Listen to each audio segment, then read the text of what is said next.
time to decide what you're going to put on the pages. Depending what it's for, you know, you could do different sayings from the Bible. You could just pipe it with royal icing or buttercream, either one.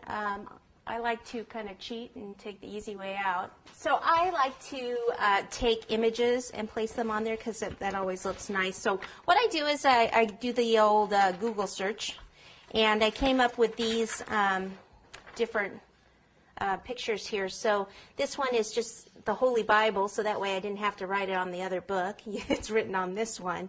And then this is the resurrection, picture of the resurrection. And I just like, you know, with the Romans, it just was a really pretty picture.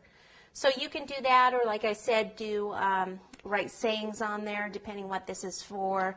I mean, this could be a Christmas cake, you know, for happy birthday Jesus, which I've actually done one like this for that. Okay, so what I did is I used my, I have a separate printer. It's just a regular printer. You can usually get either Canon or Epson, and if you go through a company called Copycake, it's spelled K-O-P-Y and then K-A-K-E, copycake.com.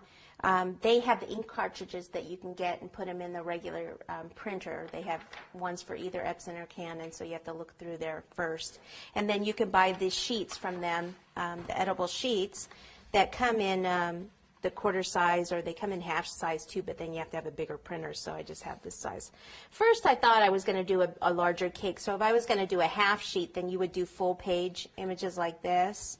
But then I decided, since I was going to do 2 books, that I would cut it down because I wouldn't need quite as much cake. And so then I have, where is my other one? It must be in here. I've got the 2 images on one page here somewhere. Here it is.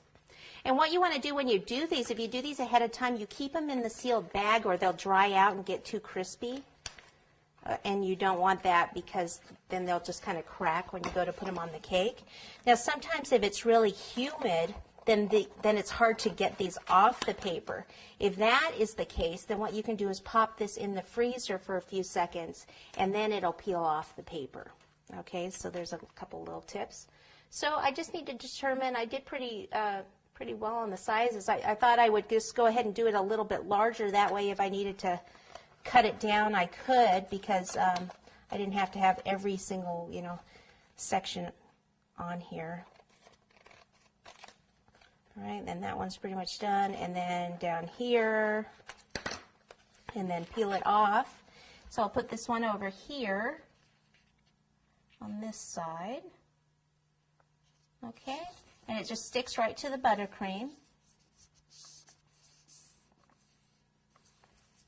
Now you can also use, there's rice paper that's out there, and you can use rice paper and do your own drawings on the rice paper with the ink pens, not ink pens, but the edible ink pens, the food coloring pens, I guess I should say.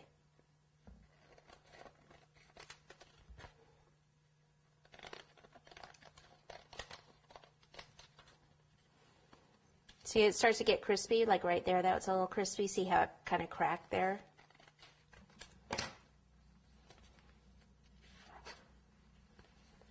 Okay, now this one's actually a little wide, so I'll cut probably both sides down a little bit. That way the picture remains centered. So if I cut a little off of that side and a little over here.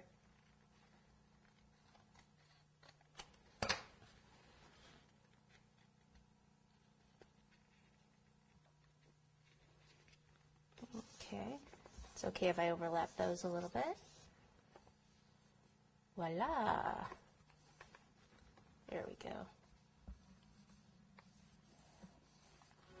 Okay, then what I can do is just put some trim around it.